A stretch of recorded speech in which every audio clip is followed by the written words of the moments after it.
সারাটাক্ষণ আমার আপনার সাথে কথা বলতে ইচ্ছে করে।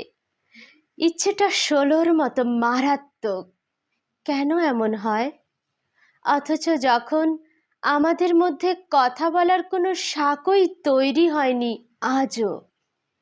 আজও আপনার পদধ্বনি, কলিং বেলের আওয়াজ, অফিসের বড় বড় গাণিতিক সমস্যার সমাধান, ট্রাফিক জ্যামের তিক্ত অবসর, জনবহুল নগরীর অযাচিত ধুলো ধোয়া, মাঝরাতে মাঝপথে গাড়ি বিগড়ে যাওয়ার বিভ্রাট, আপনার নিয়মিত ঘর গৃহস্থালী, শান্ত কোনো কফি হাউসের শূন্য টেবিলে পড়ে থাকা প্রাক্তন প্রেমিকার সাথেকার অমীমাংসিত বোঝাপড়া, অথবা আপনার স্বর সুরের ওঠানামা, কোথাও নেই আমি, কোথাও না।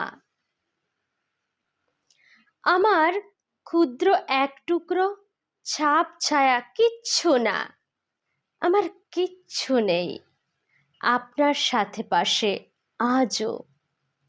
অথচ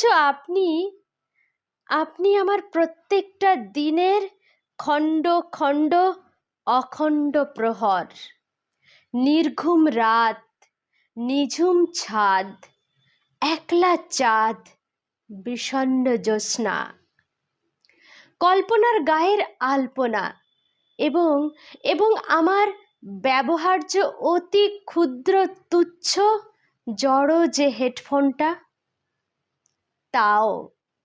তাও কি অদ্ভুতভাবে দখল করে বসে থাকেন। আমার কপালের ছোট টিপটায় মিশে থাকেন, ছুঁয়ে থাকেন আমার খোলা চুল, ঝুল কানের দুল, শাড়ির আঁচল, কাজল ধোয়া জল, জানালার বৃষ্টি, এমনকি বুকের ভেতরকার একান্ত নিজস্ব ঢিপ ঢিপ ঢিপ ঢিপ শব্দের যে মাদলটা, সেটাও আজও আপনার নামে বাজে। আপনার এমন নিভৃত স্বৈরতন্ত্রে আমার বড় কষ্ট হয়, অনিবার্য জীবন প্রবাহ নষ্ট হয়। তবুও চাই না আমাদের কথা বলার সাঁকোটা তৈরি হোক।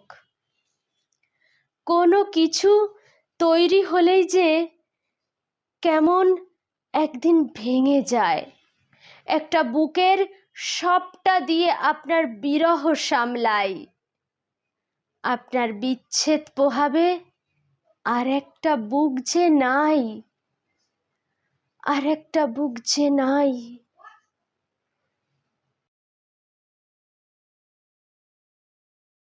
সকল বন্ধুদেরকে জানাই অনেক অনেক ধন্যবাদ এত সময় আমার সঙ্গে থাকার জন্য।